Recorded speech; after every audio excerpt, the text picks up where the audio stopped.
Okay. And Yeah, we're live. live, yes. Yes, we're finally live.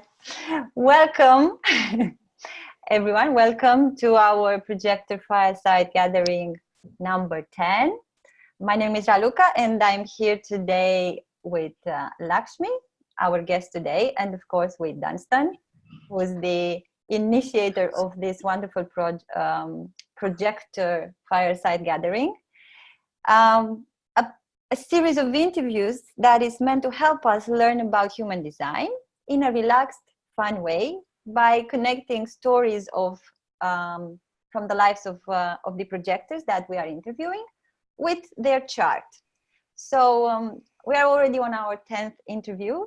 I've joined as a host and note-taking person and other admin staff a week ago, I think, or more than a week.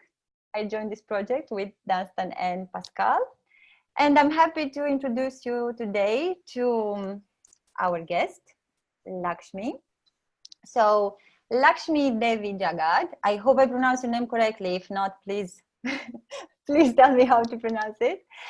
She's a mental projector, a 1-3 profile, single definition, the right angle cross of the unexpected.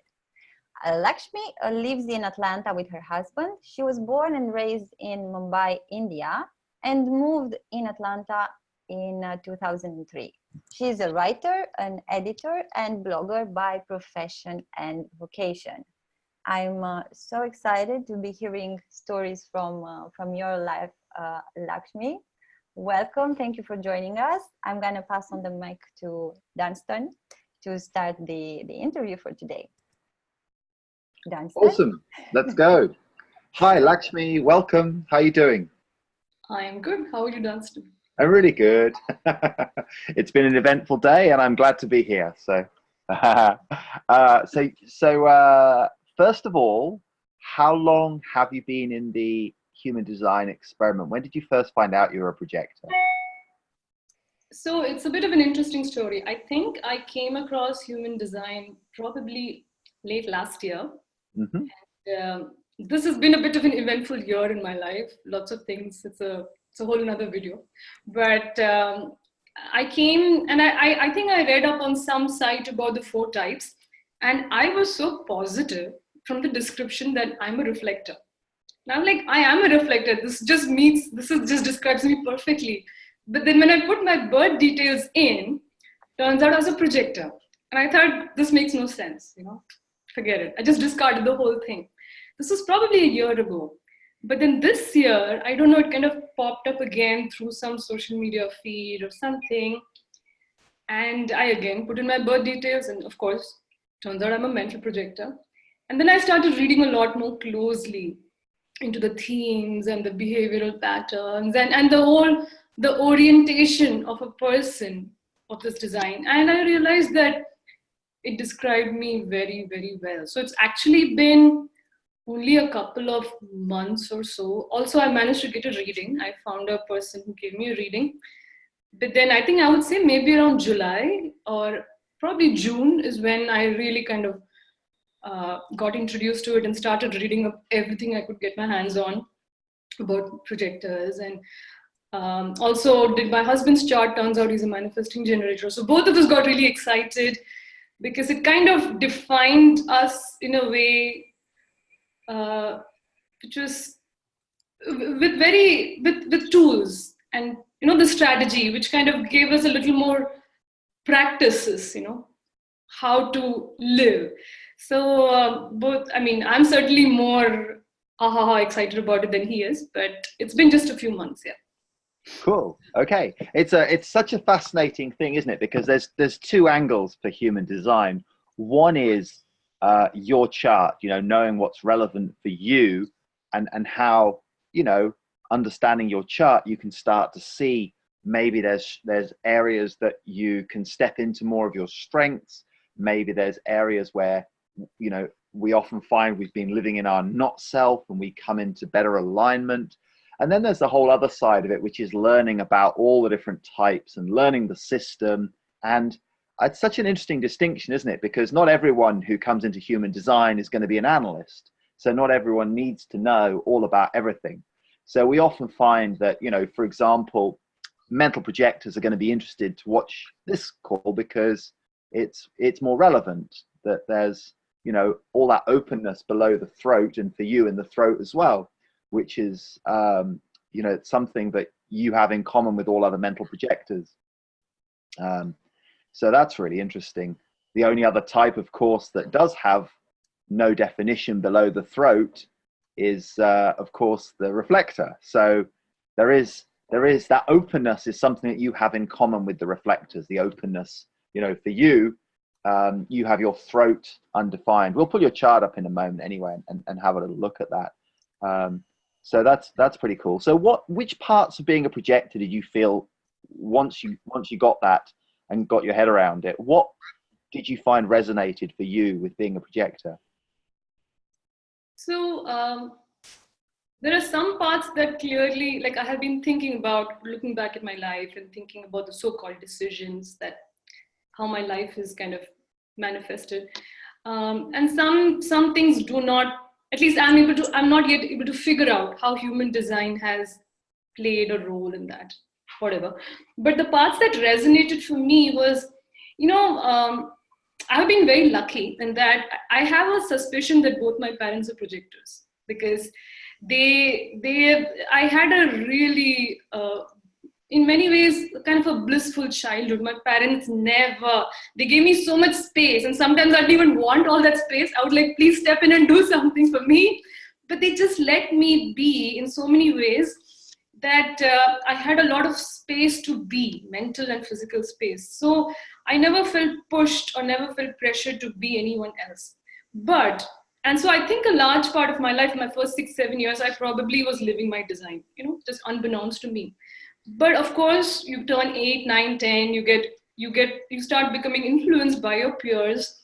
And I, in fact, got good feedback also. You know, I did well at school, and I was learning dance. I performed, me and my sister, both of us.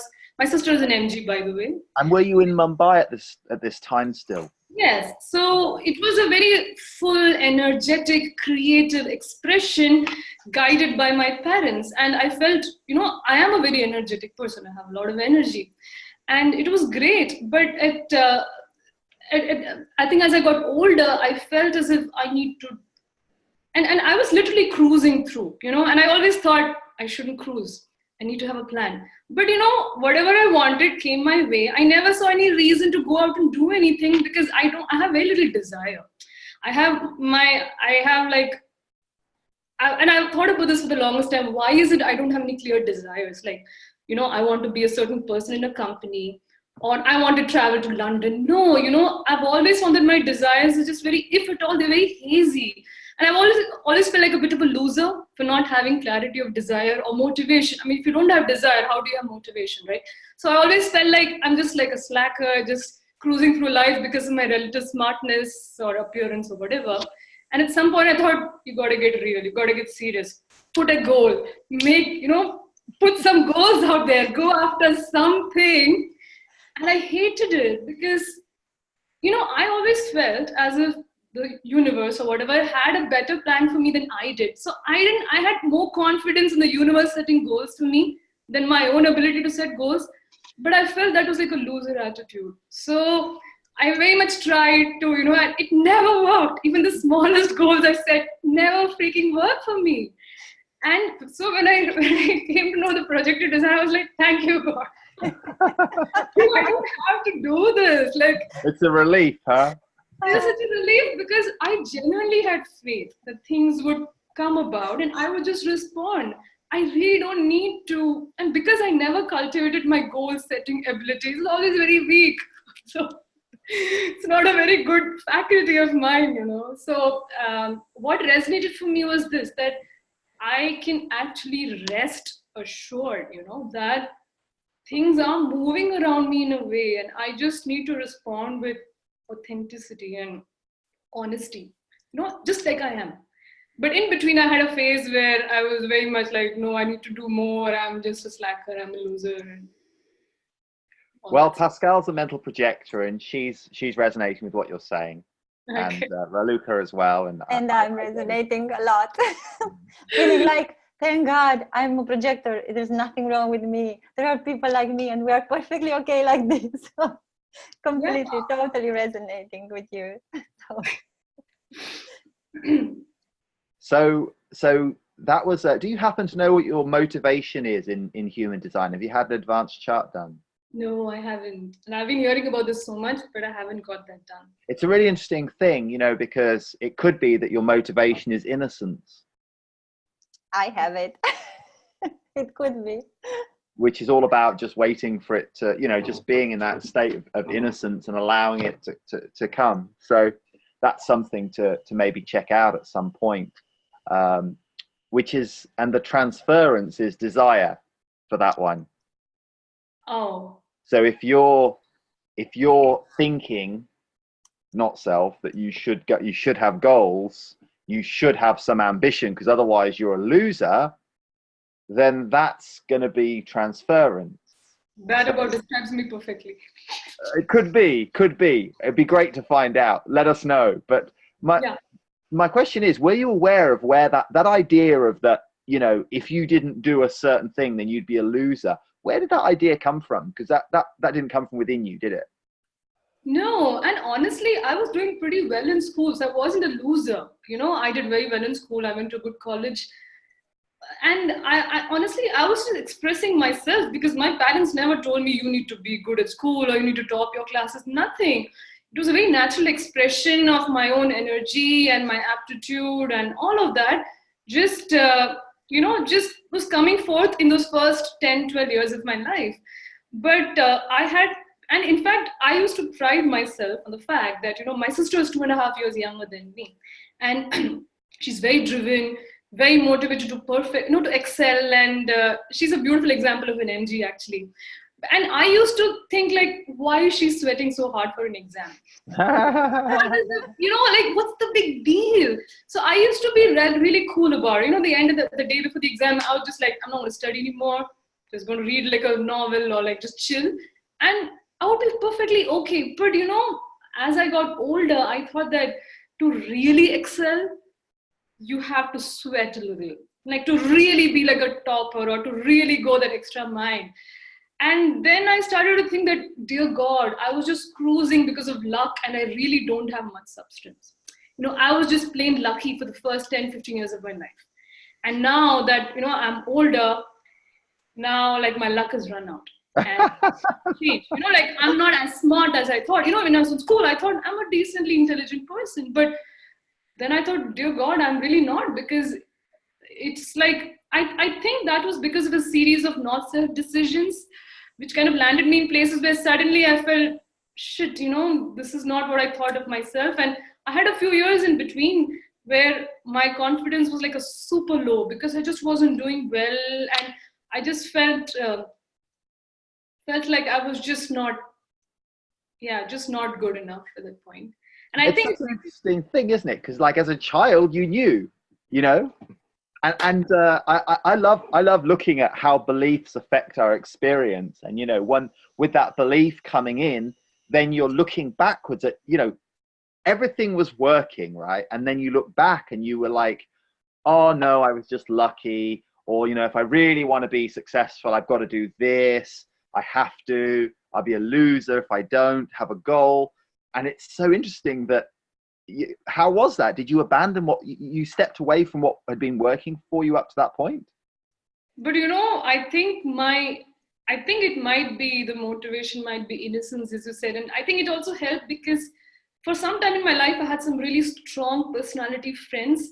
And I really felt like I was shrinking in their presence. And I was very aware that I wasn't able to be my whole self. And they were really strong personalities. So I think for some time, I kind of went through this phase of wanting to be more. And, but then after that, I think the pull, like the some sort of an inherent desire to let me be.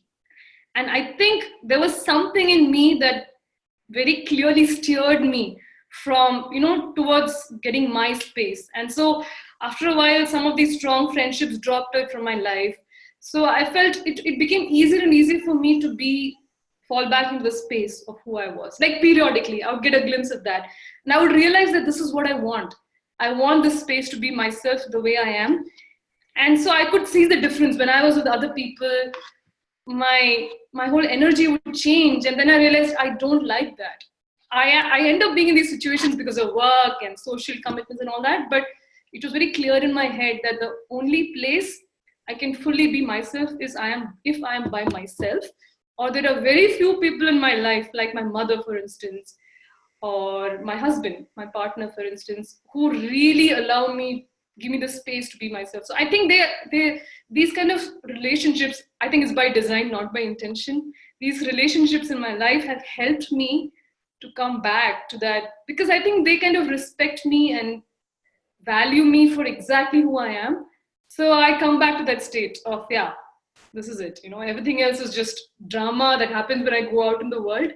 But this is my natural space. I have a recognition of that. I get a sense with you that it's almost like, as a mental projector, that this journey of, it's almost like you had to earn it. You had to earn this awareness. When you were a kid, it was just obvious to you. Yeah. But then you went through this journey of losing confidence, and then being very affected by people outside of you, around you, who had strong energies. But then, when you talk about reclaiming it, it's kind of like, when you've really claimed something for your own, then you're in a wiser position. Do you see what I mean? It's like you've actually earned it, rather than it just being a natural, and it being like, you've done that journey, which, have you heard the expression about going to school in the open centers so that you can bring wisdom to others? I haven't heard the particular phrase, but I know that the open centers are where you can shine forth. I just know that from a very theoretical point of view. And I've thought about it in my case, since I have so many of them. What really am I bringing to the world? And with your 7 open centers, let's just talk about the open centers for a little first. It's like your 7 open centers, to be a projector is to, do you remember the aura type for projector is focused and sampling. So it's very interesting, because on the one hand, we're focused, and we've got this laser beam thing, which can be very penetrating to others. But then at the same time, in our inner world, we're sampling. And we are especially sampling in the sacral. Like, all of us have the open sacral.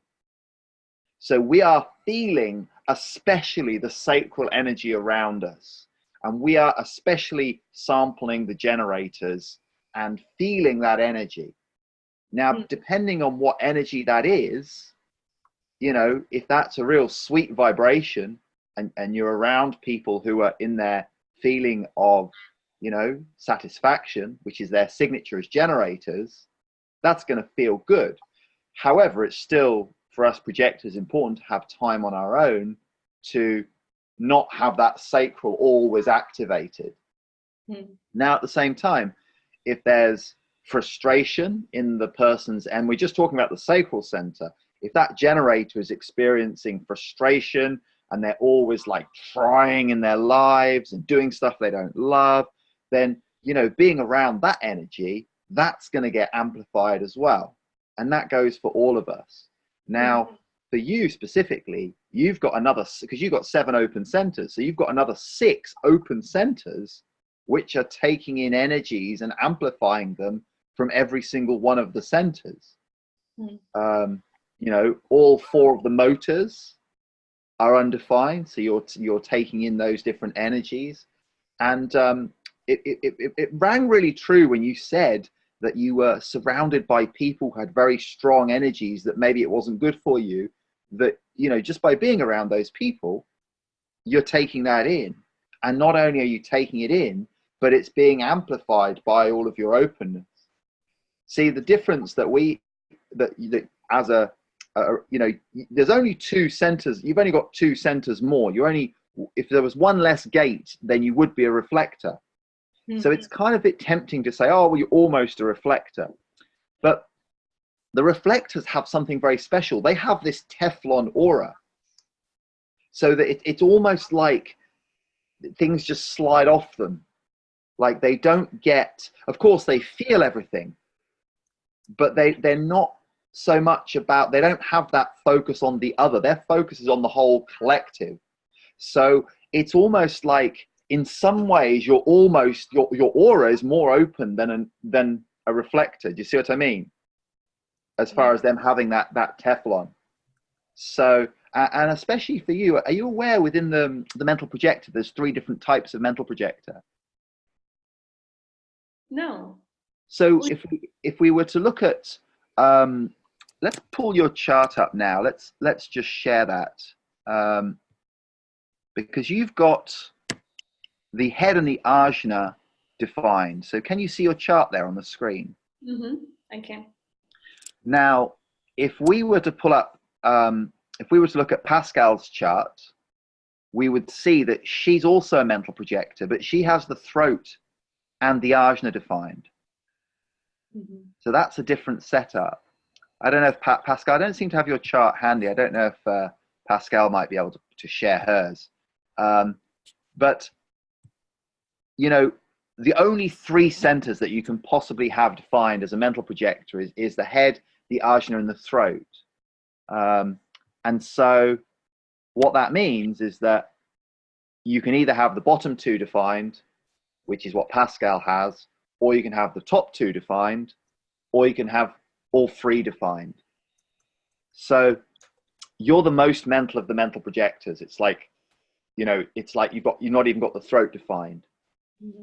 So that's and that's an interesting thing that I'm still learning about, because I haven't spent that much time with different projectors enough, different mental projectors enough to be able to feel the difference in that one.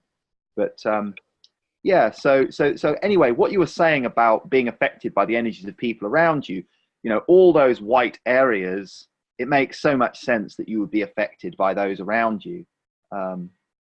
And just having that awareness, you know, a lot of those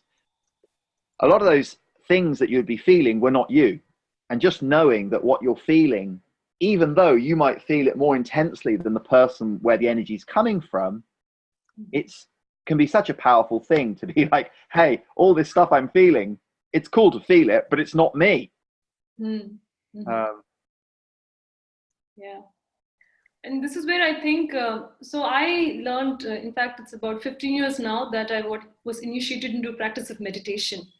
And so I've been practicing for the last so many years. And I think one of the happy side effects of practicing meditation is this kind of a general building awareness, you know, which is also situational awareness, mental awareness, emotional awareness, just like a general growing awareness. And I think that really helped me start figuring out how do I feel in certain places, how do I feel around certain people. I never really made the connection that it is not mine, what I'm feeling. I just felt that, you know, this person is a certain way and this person makes me feel a certain way. So just like not really like a intentional thing, but just like a general sense of awareness. And I think that really helped me connect to a lot of human design, because now that I've been practicing for 15 years, I understand so much of it is about awareness about the other, awareness about the space, awareness about the environment. And I kind of look at it as, you know, so much of me is just space. So space, you know, you can dump anything in space. You can dump a whole lot of happy energy, you can dump a lot of emotional, dramatic stuff. And obviously it's all happening in here. So once I can just see that, you know, if you, like in the whole yoga tradition, they'll say just see it without really judging it, without really naming it or labeling it. Just watch it go through you. Don't blame yourself, don't blame the other. Look at it as a phenomenon. So that sort of a practice of observe without judgment, just observe, I think has really helped me now at human design. Now that human design is in my life, it's helped me understand this very differently. You know, having a practice of or any kind of mindfulness, watching practice is so helpful, I think. As a being with so much openness, it's kind of like, you know, it's like a tube. What moves through it is not you, you're the tube. And I know. getting, it can be, if there's that identification with, oh my God, I'm feeling this thing, it must be me. we start trying to chase it or stop it, or that can become a lot of work. So I can mess with your head, seriously. Like, no kidding. Yeah. So one of the things I have noticed with mental projectors is, if they've never done any of that kind of work, that it's fucking painful and uncomfortable to really be in the body. Yeah. So it makes sense that it's very easy for a mental projector to live from the neck up. I mean, it's very easy for all of us to live from the neck up as human beings, because we all feel stuff. But, I've got a friend who's a manifesting generator with all 9 centers defined, right? Oh. So, and she's still got openness and conditioning in her gates and channels, but, she's got consistent energy in all of the centers. Whereas, you're open in 7, you're undefined in 7 out of 9 of those. And, we can talk about specific centers if that's interesting to you. It's go ahead. Yeah. And I guess I haven't really thought about is any particular, because I guess I'm just so new to it that it's not like any particular center is popping up. But I can say one thing with the throat and the idea that, so the not self behavior of the throat, that's something I've been seeing in me for such a long time, because I feel if I don't speak, I'll be ignored. So this happens so often in these meetings, and I always thought, because I'm a brown female, I'm in a room full of like white men, and no wonder they don't see me, right? And I'm like, oh no, I need to talk, and then I would hate to talk, because I don't want to talk in order to get attention. I want to talk like this, where I'm sharing. But I hate to talk because I want to make my presence felt. But I felt so that I need to do this because I have to, this is the work I've done. And I have to tell everyone, guys, I've done this. And I hated it. And this is the first thing I noticed, that, what, I'm not going to do this anymore. Like, I'm just not going to do it. Period. You ignore me or whatever, like, F you, I'm just not going to do it. What's really interesting with you is I can feel how clearly you can feel the difference between what works and what doesn't work. Like, I don't know if it's that clear to you, but when you talk about it and you talk about the 2 different experiences, it's like chalk and cheese. It really has such a, it's just really a different vibe when you talk about those 2 things. So that's really interesting. Seriously, but I have been in all these environments where you kind of feel as if, the whole corporate setup is like, you got to speak up, ask for work, and like, I hate all of that, because it just makes me feel so unnatural. And I can make a good case for myself, but I don't want to. Most of the times I just feel like to me, it looks so fake. And if it is fake to me, dear God, I'm sure everyone knows it's fake. So I'm like, I don't want to put Well, there's a few things here, right? Like, we are very sensitive and we can feel things, we can see things, and not everybody else can see things at that level. So I think sometimes as projectors, we can be our own harshest critic, because, it's our superpower is to see, right? So we can see what's going on, but we assume that everyone can see things with that level of clarity. And, you might talk to people afterwards and they're like, well, you felt like a total fraud and an imposter and a fake, right? And then you'll talk to someone, they'll go, oh no, what you said made perfect sense, So it's definitely a thing. However, being a projector anyway, like, I don't know any projectors who have not had the experience of being ignored. Right? So I heard someone described to me a situation. They went to one of these, like, it was a meeting where there was a woman doing a presentation, and I think it might have been essential oils or something like that. And the woman went around the circle and she spoke to each of the women and said something to each of the women. And when she got to this woman's turn, she just skipped over her and went to the Oh next. my God. It was so obvious, right? Not even how? I'm like, how? You know this thing, right? You, as a project, you know what we're talking about here. You've had. Yeah, and I used to think like, are you guys not aware? There is a person here. Can you not? This thing about not making eye contact, and I tend to think, because I live here in the US, and there are, I mean, you know, you kind of feel it's because you're brown or you're female, you're Well, under. your mind wants to have a reason for it, doesn't it? Your mind wants a reason. Like, why am I having this experience? It's Like, legit. why is not looking at me? I'm Yeah. sitting here, like, make eye contact, like, Yeah.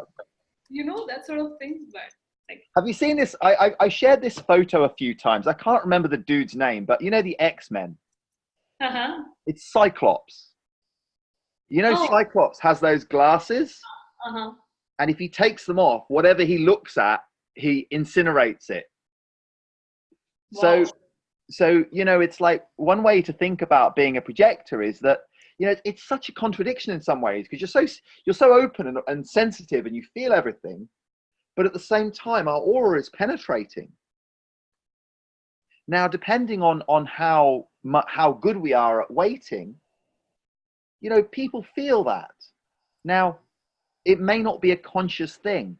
They're not going around going, oh, let's ignore Lakshmi, or, you know, she's brown and she's a woman and she's not as tall as everyone else, so we'll ignore her. Yeah, that's You right. see what I mean? It's like, Yeah. it's kind of like they'll see you when it's right if they do. And that's, you know, being a projector for a lot of people creates so much peace around that. Yeah. I have it And in my I kind family. of, sorry. Oh, go ahead. Yeah. I was just going to think about, talking about this to my husband the other day. So let's say that you have, let's say there's me and there's another Indian woman in the room or in the office or whatever. And let's say we are of whatever, similar appearance, similar work profile. It is so likely that her experience in the US or her experience in that company would be very different from mine, because people respond to us in a way that people respond to everyone in a way that they are not always able to explain. It really has, at one level, nothing to do with my Indianness. They're responding to something that I'm unconsciously putting out. And because I can't make sense of it, it's very easy for me to pinpoint to externalities like, oh, it's because I'm Indian or whatever, which is wrong. What they are responding to is my energy.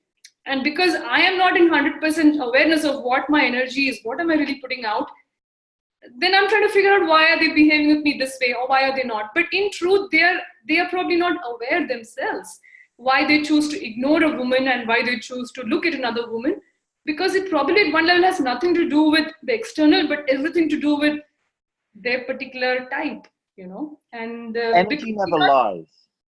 sorry. Energy does not lie. Yeah. And we kind of try to figure out on the basis of these other demographic, blah, blah, blah, which is kind of misleading, because I think that's really not the truth. It's really not because I'm Indian. Yeah. Right. And so there's, I mean, you know, human design gives us this tool of saying, well, no choice. And, you know what I love the most about being a projector and waiting for invitation is I don't have to know why. I don't have to understand. All I have to do is wait. And, you know, when you were describing how you were like fed up with trying to be someone that you're not, it's so refreshing. It's like, nah, fuck that. That's bullshit. I'm over that. I'm just going to wait. And how do you know when it's the right situation for you to, because our strategy is to wait and our signature is success, but it's not just success in the individual sense. It's success in our relating with other people. It's success in that connection that we have, where we see and we're seen, we're acknowledged, and then we have that invitation to actually do something that will make a difference. How do you know when it's your time to step up and really make a difference? Well, because you get invited and you feel recognized.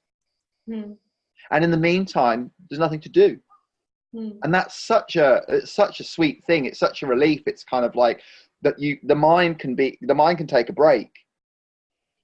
And I mean, of course, you know, human design is a bridge to this, because we can use the mind to understand some of these concepts and say, oh, well, this is because you're a mental projector. However, you know, and that can explain it. And having other people, you know, we're a minority of 1 in 5 people, but having other people have the same experience can be affirming. However, ultimately, it's really simple. You know, you've heard the expression about staying in your own lane. Or playing. One of my mentors talks about playing on your own side of the net. So, you know, you show up in the room and the person you're playing tennis with just doesn't, there's no ball coming over the net for you to hit back. So you can kind of go in your head and kind of go over onto the other side of the net and look at the person and go, well, why aren't you, you know, and try and go, look over here, send me a ball, you know, like, I want to play tennis. I'm here. I've got these talents. If you hit the ball to me, I'll do a really good job with it. La, la. That's, you know, and it's compounded by the open throat wanting that attention, as well as the projector thing of like, you know, it's only one person in however many that has any business connecting with you, really. Mm-hmm. So it's, I just find that a relief. So,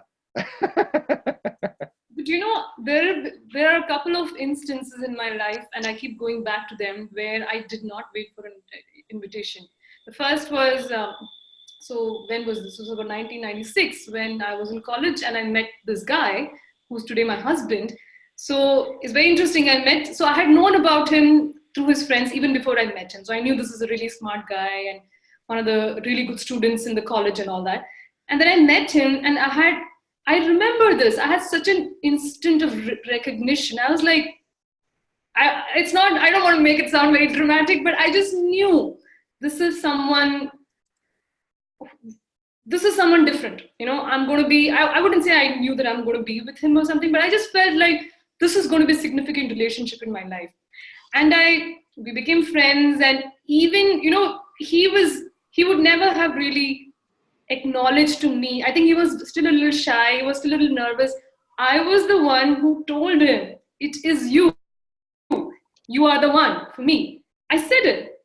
And he said, yes, and it is you. So I literally invited him there. And today we're married. It's almost like 16 years. We've been together for half my life. So this thing really throws me off, because I sensed such a recognition there. He didn't see me. I saw him, and I felt, and of course, he's a bit of a shyer person. I mean, he's not so open in public, although he's an MG, he's got mega energy, but he's a little more guarded. I told him, you know, I kind of came to you with my heart in my hands. I really did that, and that has been one of the most important relationships in my life. So that's where I'm not able to figure out how did human design fit, because I didn't wait. I just felt pulled into that relationship. And the second instant is where I think I was doing a job. I was here in the US, and I was thinking, well, what should I do? Should I have a child? Should I go? I was one of those places, what should I do with my life? And then I just thought, you know what, I'm going to do my master's in mass communication. And within a couple of days, everything just fell into place. You know, I got the recommendations, my score, it just came through so quick, like this idea that I'm going to study mass communication. It like sidestepped my intellect and right away came to the front of my mind. And I just moved, it came through so quick. And I remember a friend of mine said, last week you were thinking you're going to have a child and now you're going to school. And I'm like, it just happened and I didn't even think. So I have told this to my friends, you know, some of these big decisions in my life, there is zero thinking. Like this, it just kind of came out of somewhere and just like circumvented the intelligence or the intellect or the yes, no, nothing. So then I wonder how could human design explain something like that? Because these are two big things in my life, education and love. And I didn't wait. I probably initiated both of those things. So that kind of throws me off a little bit. So what do you have a question around it? So I feel that maybe there was an invitation that I didn't see and I was responding, maybe. In those cases, I didn't exactly initiate. Maybe I felt like there was an invitation and that's why. But you know, I don't want to think through this too much because I don't want to now try retrofitting. Retrofitting is not going to work. In fact, for me, human design makes a lot of sense in my everyday interactions where I meet a person. Not necessarily in the larger scheme of things, but you know, where I'm in the situation where I'm wondering, should I say, should I not say? That is where the waiting really makes sense for me. It really makes me relax. Yeah. Look, if something's working in your life, then, you know, if it's not broken, is there any need to fix it? Yeah. It's not to say, you know, this is not to say that if something happens and you weren't following your authority to the letter, that it's going to be terrible. Yeah. You see Yeah. what I mean? Human design never said that. Yeah. Human design is offering some tools for you now to use and to experiment with and to try them out. Yeah.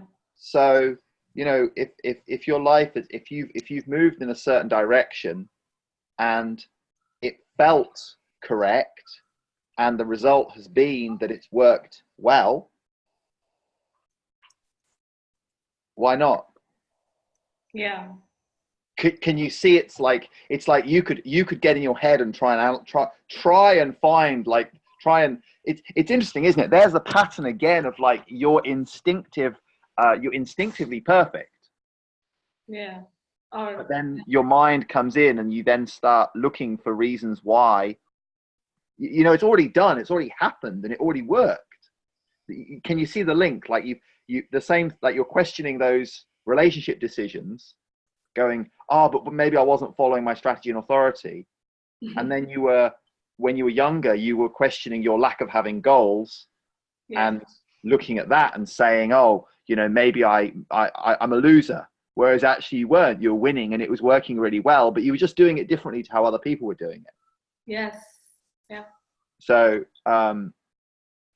do you have any examples where you were invited to something and that where you were waiting and that came through? So I think my natural instinct is to wait because, you know, I don't always have much clarity on what I should do. Unless it just comes through as a, like, yeah, let's just do this, or let's go to the gym today, or let's go to Portugal for summer, or whatever. But apart from that, a lot of times I think I generally tend to wait because, like I said, I have more confidence in things coming to me than me going after things, because I feel as if there is more clarity in things coming to me by design than me setting, because I've not had much luck with setting these ideas and going after them. So I'm happier waiting. So for instance, right now I'm in this project, which is it's a freelance writing project, which one of my old bosses, she invited me. She said she had joined this place and she said, there's a need here, you know, I would love for you to come. And it's a 2-month thingy. It might end, but it might even extend. This is a perfect example of an invitation where it just came out of, because I just had I don't even think I had a real connection with her, but somewhere she had an idea of who I was, or maybe she had a vague sense that, yeah, I would like her back on my team. And she called me, and this was a very good role. They're paying me exactly what I asked for. It's a nice little place, small office, just like I wanted, not a typical traditional company. I even love the place where I sit. You know, it's a small little corner. I love the light. I love the temperature. You know, I love the commute. So all these things which I would never have considered, I'm like, no. It all kind of fell into place in a nice sort of way. Which is This is a really beautiful thing, and it's one of the byproducts of waiting for invitation.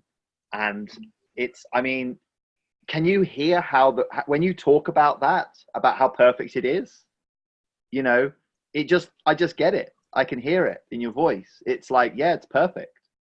And this is the cool thing, because energetically, when you're waiting and then you get invited, it's like your aura is creating what's perfect for you, far better than your mind could do. Yes. You know, like you said earlier, the universe has a better plan than what you could come up with. So it's like if you're getting what you wanted before you even realized it was what you wanted. Yeah. Now, the other flip side of that, in a very, very practical materialist sense, is if someone comes to you and invites you, it's a great starting point for being able to have exactly what you want. So, well, I could come and work for you, and you know, this is what I would like. Whereas if you've chased after something in the first place, which obviously, you know, the two key conditionings for the projector is to act like a manifester, to go out and make things happen. Now, there's a difference between making things happen and being honest about your feelings. So, you know, if you said to your husband when you first met him, well, this is how I feel about you, that's very different that's just being honest about your feelings.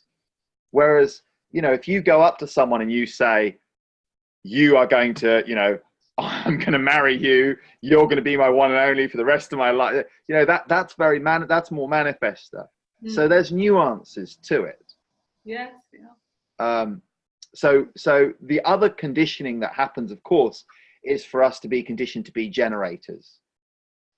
And the two of the big differences between us and the generators is, you know, Pascal was describing last week about how she had a great boss who just let her take naps at her desk because, you know, it's not good for her to be bombarded with people the whole time. She needs to recharge when she needs to recharge.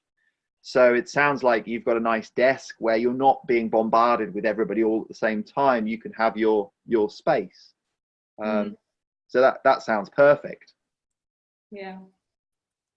It's a nice little thing for now. Yeah. And who knows what next, right? Yeah. Yeah. There was some talk in the chat. I'm not reading all the comments, but there was some talk. I think Pascal was offering to look up your motivation. But I don't know if between us we have your birth. Raluca, do you have Lakshmi's birth time and date? I don't have the No, I don't.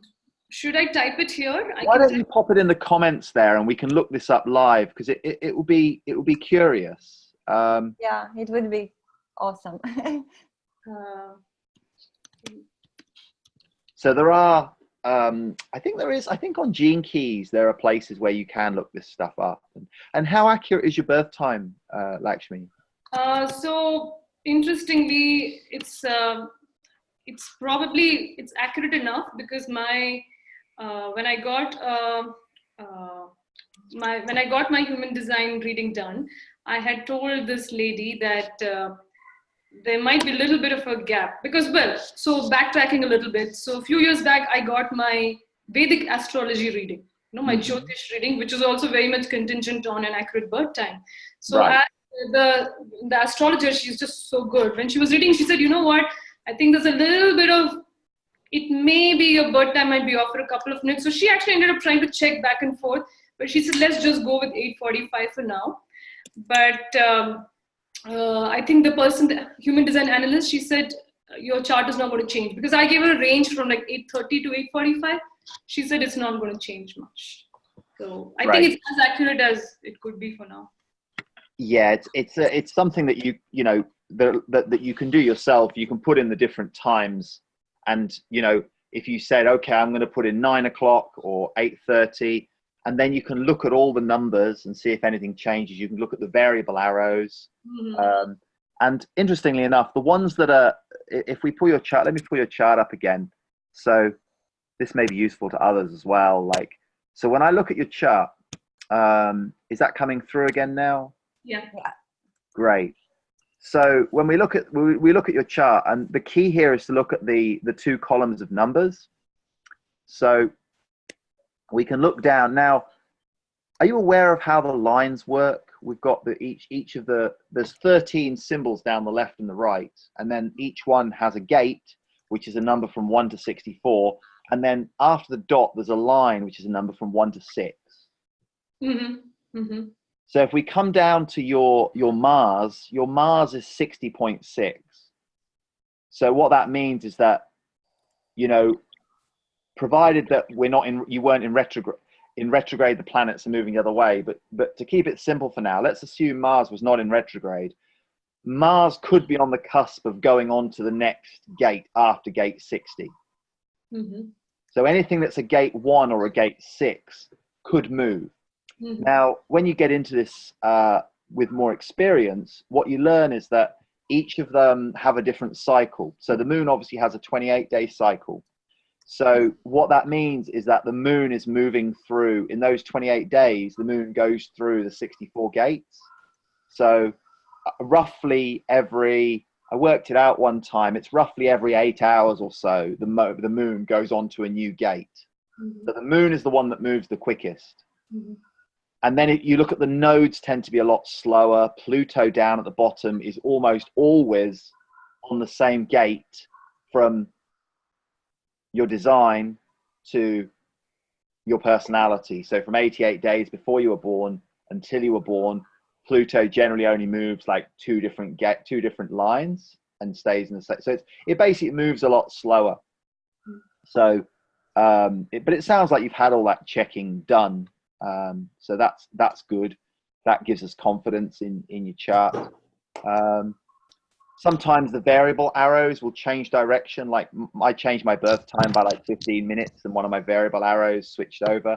I know people who've had a 10-minute change of time and it switched them around. Like the moon went onto a gate that activated the throat, and then they became a manifestor when they thought they were a projector. And it's very sad because they have to leave the VIP group and everything.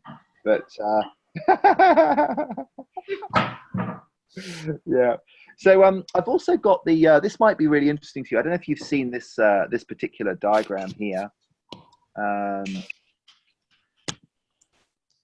It's one of the juiciest documents that I've seen actually here from Jovian Archive.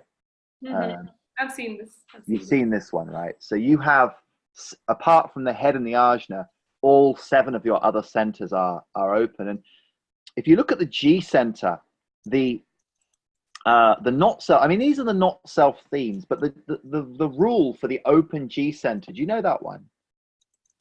No, I mean, I just know this obsession with finding love and direction, but I don't know.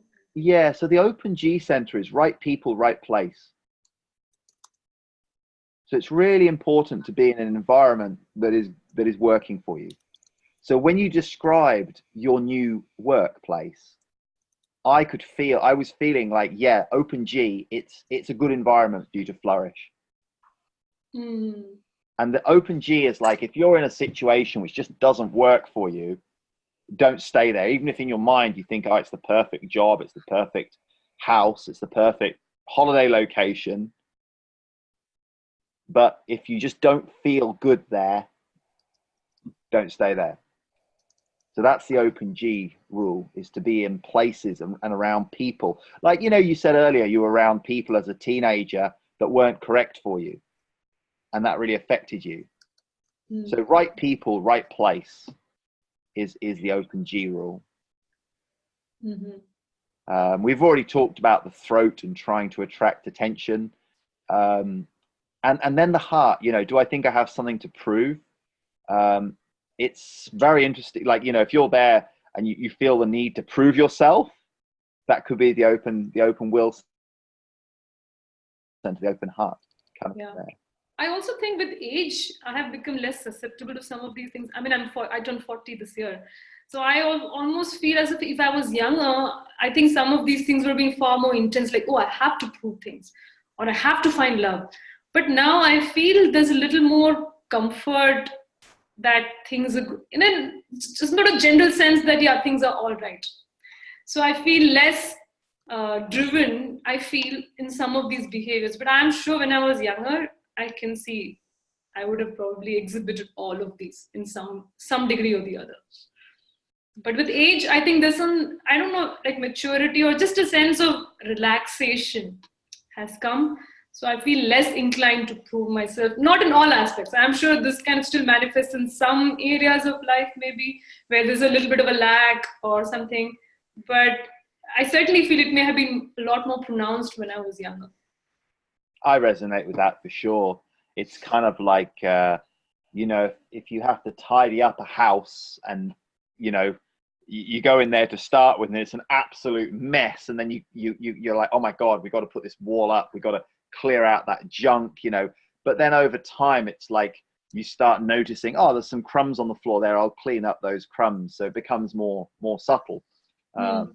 So I mean, for me personally, I like to work with these questions, like, you know, like, where am I avoiding confrontation and truth? So that's totally different for me from how it was 10 years ago, how it was 1 year ago, yesterday. You know, it's like there's deeper and deeper levels of each of these ones. So you know, where am I avoiding confrontation and truth?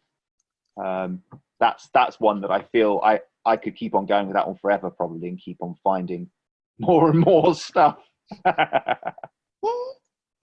Are there any of the other ones that you want to talk about here, the open centers, or anything else on your chart you'd like to go through? You could tell us about your chart if there's anything else you wanted to. I can pull it up again. Um, I guess one of the things that I think I just have one channel, which is the channel of abstraction or something. And that's what, so the human design analyst from whom I got a reading, she was just, I mean, honestly, I just, the reading was so good, okay, because she just was just, she was like, you have a marvelous chart, you are 100% mental projector. And she told me so many things about myself, which I would never have imagined. You know, she said that you have the possibility to, you know, like, she said the 6447 is really about being able to download the insights and bring it out into the world. And she said you absolutely have to express. Your very well-being depends, you know, is very much linked to your expressing your thoughts, expressing your ideas in whatever shape and form, writing. And I do a lot of that. You know, I write a lot. I make these little video commentaries. And she said it was really, you know, very necessary for my well-being to make sure that I was expressing myself. And the other thing she said was that, you know, I've always considered myself to be a very mild person, you know, like I'm not going to seek confrontation. I'm not going to go up and say, hey, let's do this. So I always looked at myself as a mellow sort of a person. And she said, you might be a mellow person, but there's nothing mild or mellow about your intelligence.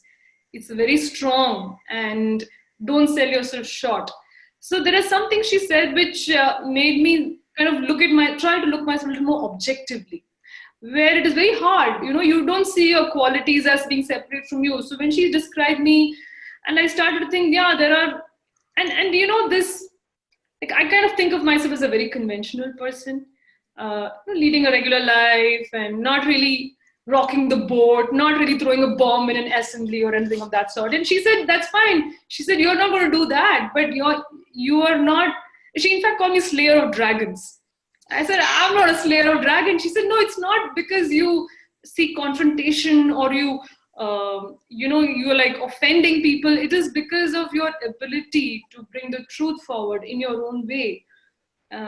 She said you can speak on behalf of other people. So lots of things she said which made me start looking at myself differently, because I have only that one channel defined. So I kind of was trying to figure out more, what does this channel do? I have nothing much else in my chart to look at. So. I mean, it's very interesting, because I don't know how it is for other people hearing you, but just listening to you, I can really feel the power in your voice, and I can really feel your clarity. And just when it comes out, it's just like, here you are. You're not designed to be sitting in a corner somewhere being quiet.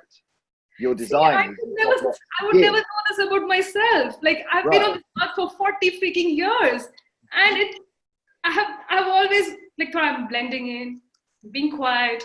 I'm not going to like say something remotely incendiary. You know, I'm just a nice person. So is this like another side of you that we're seeing here in this space? Is this a different side to what everyone else sees, or is this like how you show up all the time? The thing is, it is, you know, this is the same thing I told the analyst. It is so hard for me to get a clear picture of myself. And I hate that I have to freaking rely on other people to tell me about myself, that, hey, Lakshmi. And the problem is, people tell you things that they want to say. It's a very rare person who will tell you with complete objectivity. Most people just project their own. So let's try it now. Because we're talking about soundboarding. We haven't discussed this yet in this conversation. Okay, because that's something that I genuinely don't understand. Okay, great. So tell us what you know about soundboarding. Now, for anyone who's not a mental projector, who hasn't, when you do your chart, mental projectors, it comes back and it says authority, inner authority, none. Mm-hmm. Okay, but then you go into it a bit more detail and you discover that it's a process-based authority, similar to the emotional authority. So Raluca's emotional authority, that's about waiting for the wave, all the information. I'm splenic, so that's all about, I know straight away. I still might wait, but I know I'm clear. And then mental authority is a process, and it uses this soundboarding. So what does that mean to you? Like, what's your experience of that so far? So what I understood about soundboarding was that, and this is something my analyst also said, she said that you have to talk. And as you talk, you will come to know what you want to do or what the decision is. And the thing is, I feel for most part, I just know what the decision or what I should or what I want or what I don't want. I get a sense of it, and then I might speak with my husband or I might write about it. But it's not to come to a decision. It's more like expressing myself. So soundboarding is a process which I wasn't able to fully understand how I could use it, or if I was just understanding it wrong entirely. You know? So there were a couple of things that came out earlier just before you said that last piece, and one of them was that you hated feeling like you were dependent, that you needed other people to hear tell me about myself, to tell you about yourself. I want to know about myself through my own internal awareness. I don't want you to tell me how I am. You know what I'm saying, or whatever. That's interesting. That's interesting.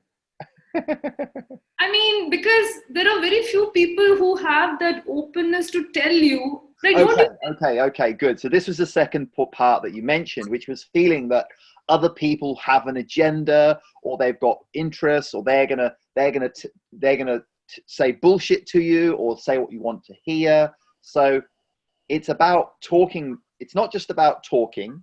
It's about talking about a decision, and it's also not about talking to anyone. It's about talking to someone that you trust to listen in a specific way. So my understanding of soundboarding is that when I'm listening to someone, I'm not thinking about what they're saying. I'm listening with my body. I'm listening to the resonance of the words that are coming out of you. Mm-hmm. And I can feel if your mind's talking, or if there's some charge, or if there's that calm, relaxed, well, this is just how it is for me, or there's like this feeling of like, I've just got to do this thing. So, you know, say there's something you've just got to do.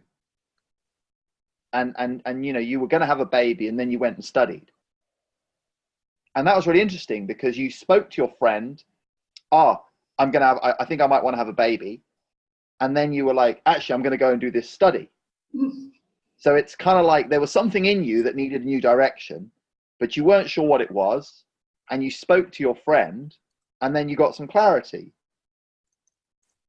Is it possible that there could have been some soundboarding happening there? Oh, you're saying that it really doesn't matter if that person said anything to me or not. Like I don't think she said anything which caused me to change my decision, or she probably just heard me and said, okay, you know, she didn't say you should or should not have a baby. So maybe it was just this like speaking out without really. This is the magic of being a projector. And it worked. I mean, she may be, who knows, she may be a projector, but you see, part of our conditioning in this generator world is that if we can't account for the fact that we've done something on the material plane to make a difference in someone's life, we're not going to get paid. There's no value. But what if just being in someone's presence brings clarity? I mean, you know how it is with great spiritual masters, where someone will go and spend some time in an ashram, or they'll go into a space of devotion. They'll just go and hang out with that. Some of the spiritual teachers don't even say anything, or there's someone like Muji, and people just go and sit in that person's presence, and they feel amazing, and then they go away again. They've got some clarity, or they feel clear, and you know. So whether that's, you know, you could say they're just imagining it, but it's real. Yeah. So, you know, it's about talking to different people and seeing how that is, and you know. It's sometimes if you think it has to be a certain specific way, you might miss what's actually happening. So this isn't about needing other people. It's to know about yourself, but it is about, you know, you feel how your words land, and depending on the makeup of that person and whether they're in their not self or whether they're just open and receptive. Like, I hope that when you talk to me, like, I don't have any investment in what you do with your life at all. I hope when you talk to me, like, I can, you're talking about how you are, and most of this conversation, I've just felt like, yeah, that's exactly as, you know what I mean? It's like, I'm like, yeah, that really resonates. I feel that. Yeah. There's a lot of trust. It feels easy. The state of flow. You know, there's no thinking. I'm just. You're letting- communicating. Yeah. Yeah. And it's, you know, this is the thing, isn't it? It's just letting the words come out without, you know, censoring them, just speaking. Yeah.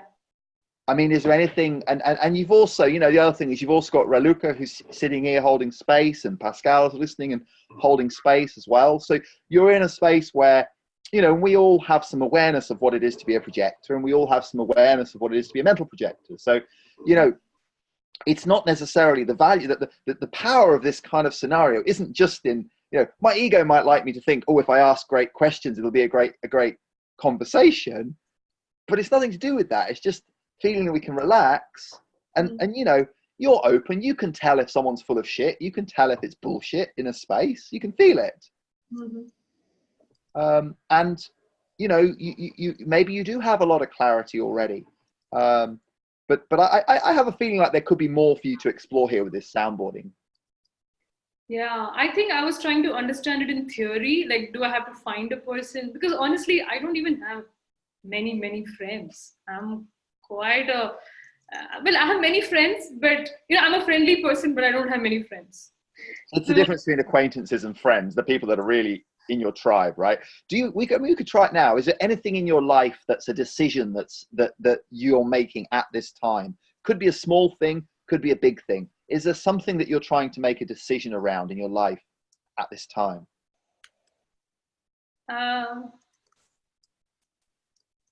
Not really. Not really. I mean, it might be something like, do I need to go grocery shopping this afternoon? No, it's too hot. I don't want to go. But I need to go because there's nothing in the refrigerator. And not having food in the fridge makes me crazy. And Yeah. no, it's a genuine thing because I spend half the time in the morning trying to figure out, I have this thing at 11:30. Can I go to the gym afterwards? It's 90 degrees outside. I'm just going to stay home and watch TV. You know? Blah, blah, blah, blah. Pascal's feeling a bit jealous right now. She's got lots of decisions on. Oh. We could. Well, I mean, it's there's other things on your chart that we could look at. The main thing I was curious about was your 1-3 profile. Have you explored that much? So I think it's investigator martyr. Is it what it is? Yes, it is. I found very less information, and I kind of very much tried to say, okay, an investigator is someone I understood who really needs to go into the depth of things and wants to be really sure. And I have experienced that with human design because I didn't, you know, I was just on all these groups and I saw people asking all these questions. And I remember thinking, I need to understand this at a level so that I don't have to ask anyone. What does it mean to wait? Is this an invitation? I don't want to ask that. I want to know it at a very, like, you know, at the level of what is the actual energy interaction. Once I understand that, once I appreciate that, I don't need to ask anyone. And I felt I could get that. Like, I don't want to like drill it down, but that's what I want to understand. And so that's kind of what I was trying to get at, you know, like get at the root of this thing. I love how you're explaining it. It's so like when I hear you, like I'm like, yeah, this really sounds like the first line. Like you want to go off. You're like, leave me alone. I'm going to go and figure this out. I'm going to research it. I'll read about it. I'll, you know, try it. And then, of course, I'm a third line. I'm a 3-5. So you've got that third line, which is trying different things and trying different ways of you know, so, but that's on the unconscious side. So consciously, it's like, right, I want to research this. I want to know myself. I want to investigate this. But then there's a certain amount of experimentation, which can make it fun. So that sounds pretty pretty spot on. But you know, it's not like I'm like this in all areas of my life. There are some areas where I'm like, I don't care it down. You know, I'm not investigating much there. But some things, like for example, meditation. When I learned meditation so many years ago, I was really curious. How does this work? This was so simple. So it's like hardly any instruction. Yet, so what is happening? And my method of going about this was not like reading texts or something, but I was just in my own mind, like How does it feel? What is happening? And not as an investigator, but kind of, so I'm actually an instructor of meditation now. So I initiate people to meditation. But over the years, I spent a lot of time just reflecting on what is the process of meditation, why should people meditate, and how it is so much easier than people think. So the result of that is that now I feel a lot more comfortable talking about meditation on any forum, because I have like experience. I feel like I have digested it through my own, not because I read anybody else's knowledge or teachings, but I was informed by my own experience and my own intelligence. My practice and my intelligence both working together. So now I feel I understand it. And I kind of want to have that similar thing with human design also, because I feel it's more like embodied knowing more than theory. I'm not very good at theory. Like, I don't think I'm good at theory as much. I feel like at one level it becomes integrated into your self, and you're like, I know it. You know it in a way you don't know how, but you just know it. I feel that way about meditation, and I kind of hope to feel that way about human design. Not necessarily about all the other types, but at least about my own type. Beautiful. Yeah. Is there anything that could help you with that we could talk about? Do you have any questions or anything that you'd like to ask or share? So this is a theoretical question. I know I said I'm not about theory, but what does it mean that the projector aura is focused? As in, like, and it goes in, and so I asked this to my analyst. So let's say I go into a room, I meet a person. Maybe I'm meeting them for coffee, or maybe it's a job interview. So what is exactly happening? Am I going in there? Am I kind of figuring out their life? Or like, what is happening in that interaction? What am I going away with? Yeah, it's a great question. What's happening? Like, how does that work in a dynamic where you've got a projector who's focused and penetrating? So, and when I leave that room, do I have some extra information about them? Like, what does it mean? Yeah. Oh, maybe. Okay. Well, I mean, that. If you've got extra information about, you don't have to ask me. If you go and have a coffee with your friend and you leave and they said some stuff, but then you picked up on a whole load of other stuff they didn't say, Yeah. You know that. You don't need to ask me that question, right? But is that specific to a projector? Because I would imagine that happens to anyone, because they pick up things. If you're observant, you pick up things. You say that, oh, the person is looking a little unhappy, or you just pick up. I just felt that it's more like a universal thing. I didn't necessarily think it was some quality I particularly had as a projector. So the question is, what is specific to being a projector and what is specific to you? Yes, I guess that is the question. That's the question we're working on, right? Yeah. Yeah.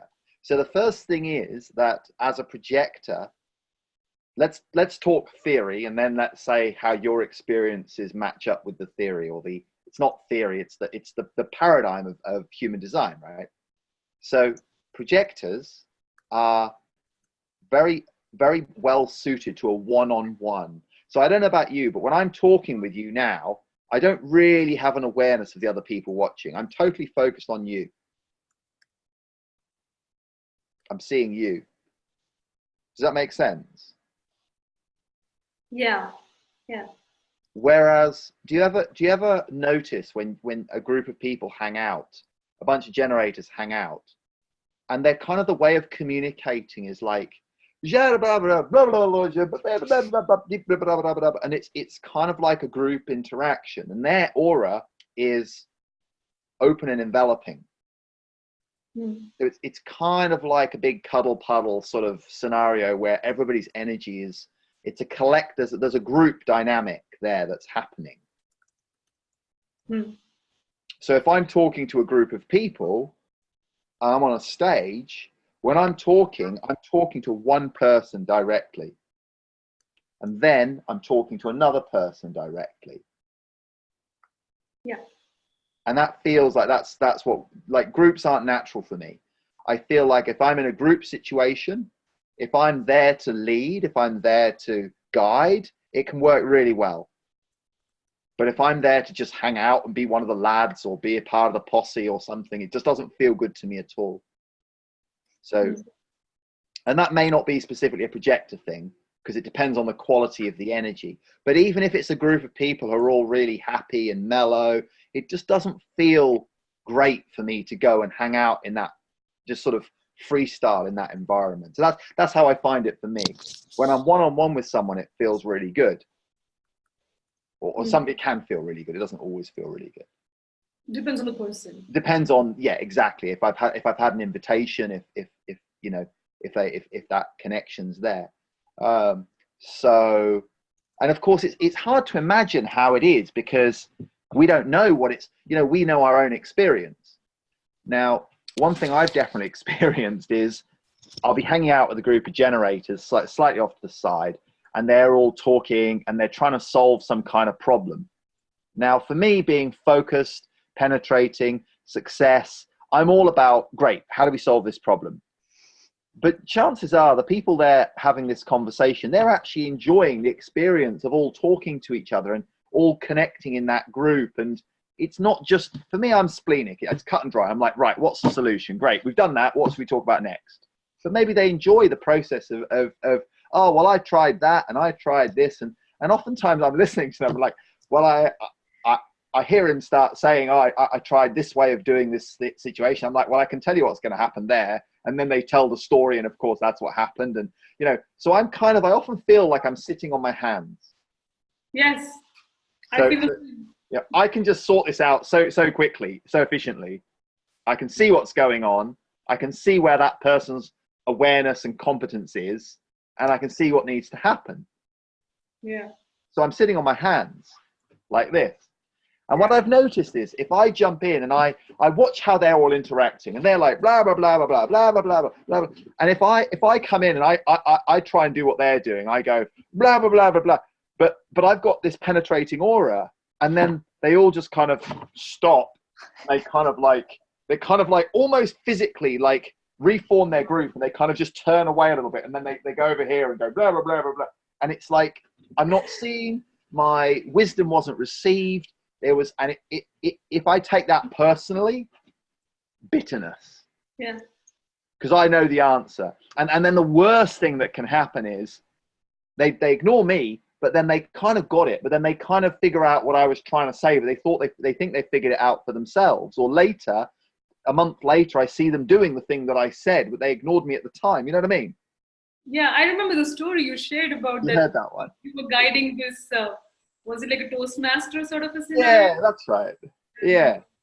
Yeah. It's funny. They tagged me in a post today of one of the people that had been involved in getting it happening. So that I felt a bit recognized. But in this group situation, let's go back to that pub situation where I'm sitting there and the generators are trying to figure this thing out. What I have noticed is that sometimes if I just sit and wait, after some time, they're kind of like, they've kind of done this thing, blah, blah, blah, blah, blah, blah, blah, blah. And then they'll turn around and they'll go, what do you think, Dunstan? Someone will say that to me. And then I'll just say, oh, well, blah, blah, blah. And then they go, oh my God, that's brilliant. Mm-hmm. So all of the projector channels are about timing and about, you know, and I've got the freak to genius, which is really about timing. You know, it's like when your timing's on, people think it's brilliant. And when it's off, it's not about just about freak genius, but any of the, you know, is your presence appreciated? Is your input appreciated? Yeah. Because ultimately we want to be in service. We want to help people. We want to feel that we can bring some value. Yeah.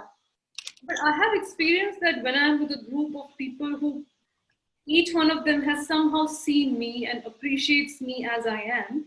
And if I'm in that sort of a group, then I have a voice. You know, I kind of always seem to have a voice in these kinds of gatherings. And there are not many of these, but it's always like a select group of person and each select group of people, and each one has kind of seen me I feel seen by these people. And then I feel like I have a standing voice there. I don't always use it because I don't want to speak very much, because then, you know, a lot of talk also exhausts me at some point. Right. They spare you. Exactly. Pulled into the whole, and I'm like, I can't do this anymore. But I don't feel. So just what you said right there. It can be exhausting to be in that generator aura too long. Yeah. Whereas when you're just waiting even if you feel comfortable, even if you're recognized by individuals in that group, it's like, well, there's nothing to do until you're invited. Yeah. Yeah. So that's that resonates, you know. Yeah. It's really, I feel, about conserving my energy so that I can use it more effectively, you know, and not have to shout about everyone else to get my voice out. Right. That's exhausting. Yeah. Yeah. It's that authentic expression, isn't it? Of it. It just has to, it's just what wants to come out of you without an agenda. Yeah. Yeah. It Really. was so funny. I just want to share a little funny thing that happened with my sister. So my sister is a manifesting generator, and she lives in Dubai. So I don't really meet her very often. But she and I, we have so much to talk. You know, we have so much to share. I'm like, oh, did you hear this? Did you read this? Did you watch that movie? And you know, I mean, she's now what, 38 almost. She's 38. And so last time I spoke with her and I said, do you know how much you're talking? It's pretty exhausting me. She said, what? I said, I can't keep up with this. You're talking so much. You know, you're not letting me speak. And she said, she just started laughing because she didn't take it like, you know, she wasn't. I said, I don't want to be rude, but I can't, you know, I said, I think you're causing yourself anxiety by talking so much and you're not letting me speak. She got what I meant. And that was a nice moment because I had been holding it in for so long that I can't keep talking to you this way. I love you so much. I miss you so much. You're one of my best friends, but I can't talk this much. And after years of holding it in, it just came out of me on the phone call. And she's like, yeah, I don't know, I get it. She got it the way I meant it. Like, I wasn't trying to be rude, but I wanted to tell her that pace yourself because I get pulled into the whole thing and I can't stop talking. At the end of an hour, she's exhausted. I mean, she's an MG, but she's still exhausted. And I'm exhausted. So, and she also tends to be anxious. I said, this is probably causing you anxiety. You should keep a glass of water next to you when you talk to me. Because I know we have a lot to talk, but we can talk again. We can talk tomorrow. We don't have to talk right now, everything. And I think this is because we live far away and we have so much to share and so much to speak about. And so it goes into this talk mode and I'm exhausted. But I think she got the message. Right?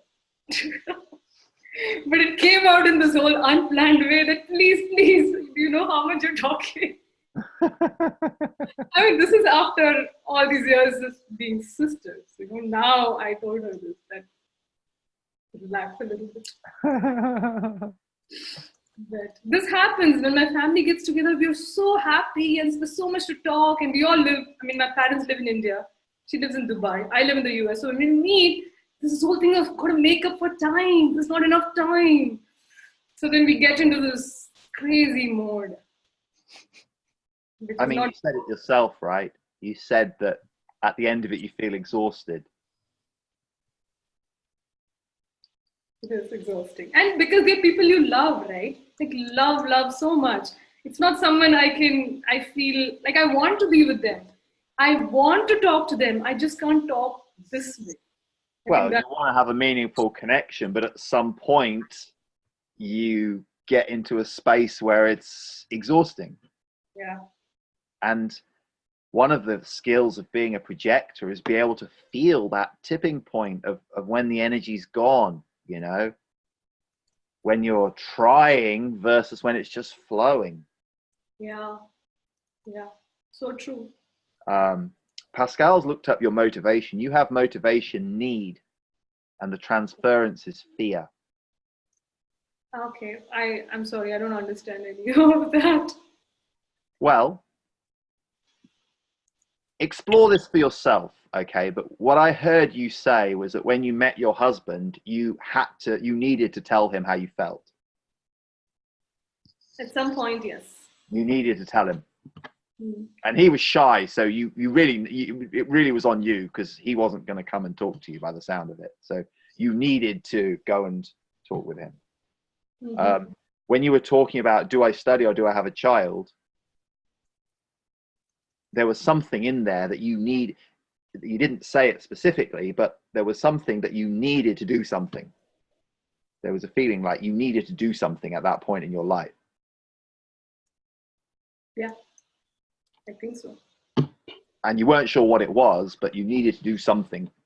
You thought, well, maybe it's having a child, then you ended up studying. So there was like, I need to do something now. There's a need for something to happen. I have the same one. I have motivation, need. And what's the transference? Fear. It's fear. Yeah. So which means I'm afraid if my need won't be met. Is that what it means? Could be any fear. You know, it's not one specific fear, but it's like, have you ever heard of the thing they say, some people are towards pleasure and some people are away from pain? You know, it's like, if you're doing something because you're afraid of what will happen if you don't do it, that's transference. Okay. So for me, when I'm hosting, if I'm afraid of getting a bad review and I'm doing something because I'm afraid of something bad happening, then it never feels good. And I never feel that I've got a good energy and a good vibration coming across. Whereas if I'm doing something because I need to, so the other day I had some guests staying on board and I could tell by their questions that they were a little bit fearful about staying on a boat. And there were a few jobs that I needed to do that I'd been sort of waiting until the energy was there. And one of them was putting an extra bolt on the hatch of the door so it would lock a bit more securely. And the other job was putting an extra fire alarm in. And there was something just in me. I wasn't afraid.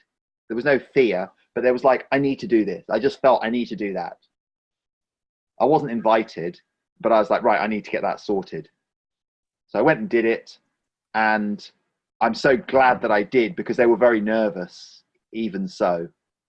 But I could care less about the fear aspect of it. I wasn't afraid, but I needed to get that done, and I did.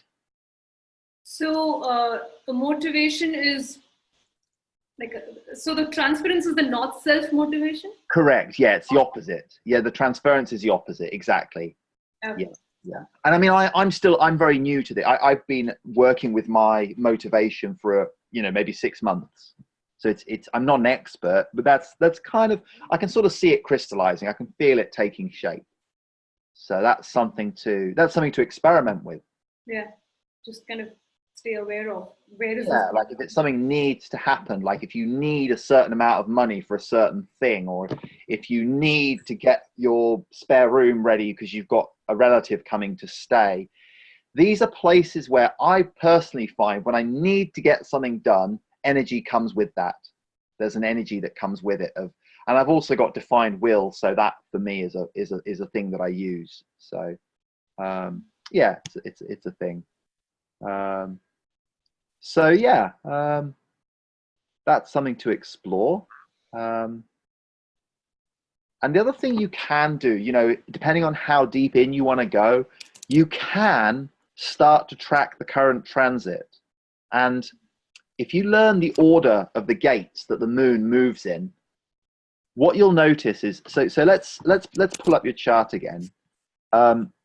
What you'll notice is that there's some places where the moon is going to activate a channel, right? So you know what hanging gates are, right? the ones that are not defined? Correct, yeah. So like if we look at the very top, right? If you've got gate 61 is a hanging gate, and gate 24 is not defined. Now, once a month for whatever it is, around about 8 hours, the moon is going to go on gate 24 and you're going to get that channel.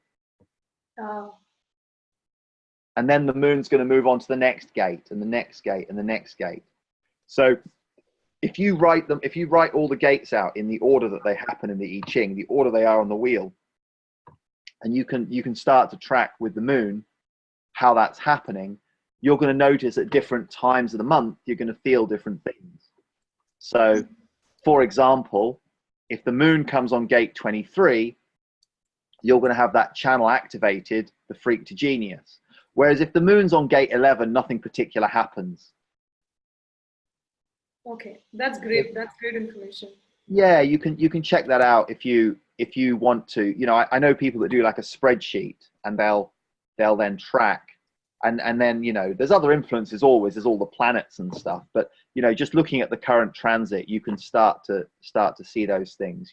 Say if you have gate 59, that's going to activate the channel of sexuality. So you've got the sacral and the emotional center. Now that can be very intense. You might feel things stirring up in you that you don't normally feel. Oh, okay. Mm-hmm. So, but the interesting thing with the moon is that it has a regular, you know, of course, it's got this 28-day rhythm. So every month it's going to happen. Every month it's going to happen the same way.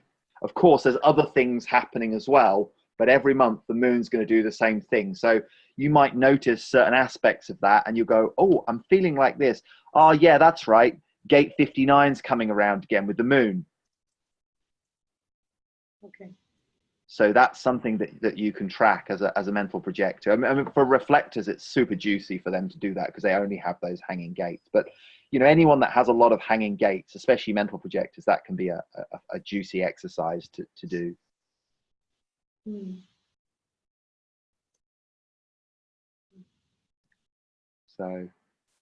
So beautiful. Well, it's been a pleasure talking with you. Same here. And feeling your energy, and yeah, it's such a, you know, the fully deconditioned mental projector is such a sweet experience. It's such an experience of just the joy of receptivity and bliss in the body. And you know, it sounds like you've done a lot of work in that direction, and I just wish you well along your journey. And it'd be interesting to hear how all this lands. It's been great just to listen to you talking about your life, and Thank you. Thanks. some of those things. So we're wishing you well. Any final questions before we wrap up, or anything you want to say? You know, I genuinely, I was telling Raluka, I had no idea what to expect because I hadn't seen any one of these sessions before. So I was just happy that I was going to have a conversation with people who understood this better than I did and could kind of explain my design to me and show me a way to think about it. Not necessarily tell me what to think, but show me how I could see this. And so I'm very, and I remember seeing somebody on the group saying, you know, I want to share, but I'm not ready yet. And I was thinking, am I foolish? I'm like, yeah, I'm here. I never even thought, do I want to share or not? I was like, this, yeah. Well, one of the really beautiful things with this soundboarding is that, you know, you've communicated beautifully, and people will be able to watch that and listen to that. Now, for anyone that's watching and listening to this, if you're open to it, you know, this could be a soundboarding exercise. And my hope is that, you know, if anyone watches this all the way through to the end on the replay, what would be awesome would be if they would share, if you want, if they would share and say, oh, when Lakshmi was talking about her new work environment, I felt a really strong resonance. Yeah. You know, that's the kind of feedback that's useful. Not, oh, I think you've done well, you've landed your dream job, or no, you're stupid, you shouldn't have done that. Or it's more about, yeah, I felt you when you were saying that. That would be great. That would be just so amazing. Yeah. Well, you can help us with that because we've now got this captured. It'll be uploaded. Now you've got, if you want to share the link of the YouTube in the Mental Projectors group, or, I mean, we'll share it in the places we share it.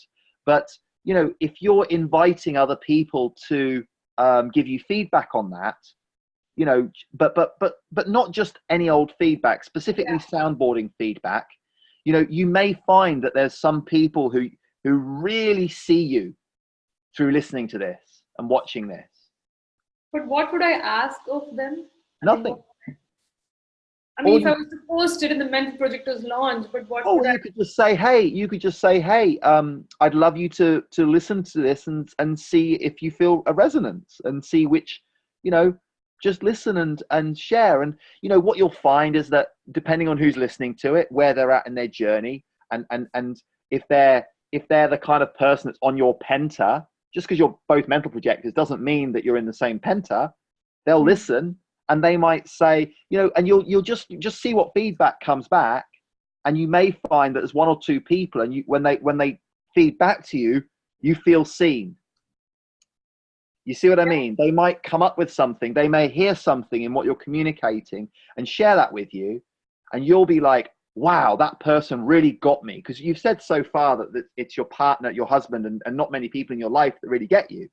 So there may be people who watch this. You know, if you're watching this, you know, there's going to be someone watching this that's like, oh my God, I totally get Lakshmi. Okay. And if there's an invitation from you for that person, and we're not talking about 20 or 30 or 50 or 100 or 1,000 people, we're talking about maybe 1 or 2 people who are like, oh my God, she's talking about my life. Or, oh my God, when she said that, the sound of her voice, just something clicked in and I got it. You see what I mean? This is just so fascinating to me, the whole sound experience of sound and what sound conveys. And I mean, it's just like blowing my mind. I genuinely cannot like digest it. You know? It's just, well, give it some time. Give it some time. Yeah, and you know, it's like the way I experience it is when you communicate from out of the cells in your body, the sound that comes out is a very different quality of sound because it's embodied, and it's when you talk from that place, which you have, it's like we can feel you. It's like the sound isn't just going into the ears and into the mind where we analyze it. It's landing in the cells of the person who's listening. That's so awesome. And who knows what might happen? You know, someone might say, "Hey, I need to." I mean, do you do some kind of sessions or any kind of modality of work that you offer to other people as a projector? I used to previously conduct meditation sessions with people, introduction to spirituality. So I haven't been doing that for a while because I was kind of tired of doing that in an organizational framework, which I used to do. There may be someone that's like that hears this and they're like, yeah, I want to talk to her about meditation. Can you and who knows what might happen? Who knows? So I have been doing these video commentaries on YouTube where I started talking about lots of things, you know, body image, beauty, hair, and things like that. And there's a lot of resonance. A lot of people really connect to what I'm saying. Although I'm not saying anything particularly path-breaking, but a lot of people connect to it. So video format has worked for me in a way that I had never imagined. Well, if you have a link to your YouTube channel, you want to send it through to Raluca or Pascal, then we can put that in as well if you would like to. And sure. Yeah, we just see what happens. You know, who knows what will happen? It's a beautiful thing. Can I? Sorry, I wanted to. It is beautiful. I was just going to say that. It is beautiful. I wanted to be the first one to tell you that I could really feel the clarity of your speech when you are, like Dunstan said, when you are just flowing and not, you know, wandering and going into the mind stuff. It's beautiful to listen to you. I just like, I was making efforts to take notes because I was losing some stuff, you know. So I wanted to just listen, and I resonated a lot with many aspects of what you shared. So yeah, it feels like this air of clarity around you. That's how I perceived it from your voice. It's like a strong, powerful download that is manifested through your voice. That's how I perceived it. That's kind of what my analyst said also. Let's see if Pascal maybe wants to. If Pascal, I don't know if Pascal, she may be doing something else, but she's on the call. So she's a mental projector too. So she's experimenting with the soundboarding also. So I don't know if Pascal wants to jump in and say anything or give you some feedback later. She can. She's just messaging us. So. She said she's not clear enough. No, that's okay. Yeah, it's perfect. So no worries. anyone, if there's that, and this is the thing as well, it's people can tell how, you know, Lakshmi, it's up to you, because if you want that, people will be able to feel that. If you're receptive to that, if it would be useful and juicy to you, people will be able to feel that. Yeah, it's something I have to consider, I guess. Think about what that actually means in real life, and in terms of opportunity, in terms of expression, in terms of... You're such a first line. Really? No, I mean, I don't know. I said I'm going to consider. I have no idea what I'm going to consider. What does it mean? I don't know. That's the truth of it. I don't know. Beautiful. Well, let's wrap up there. And yeah, if you have any questions as to how this lands or any clarity comes through, then let us know or pop a comment on the video. And wishing you all the best with everything. Thank you. Thanks so much for putting this together, Luca, and thanks for attending. Thanks so much, Dunstan, and it's been so illuminating. Yeah. Cool. Thank you. Thank you for being here. It's a teamwork here, Pascal. Thank you, Pascal. Dunstan and Pascal and me. It's like we're these 3 projectors working together. So thank you so much for sharing your experience. It's been lovely hearing your voice. Thanks so much. Beautiful. All right. Let's Goodbye. stop the recording here. Stop.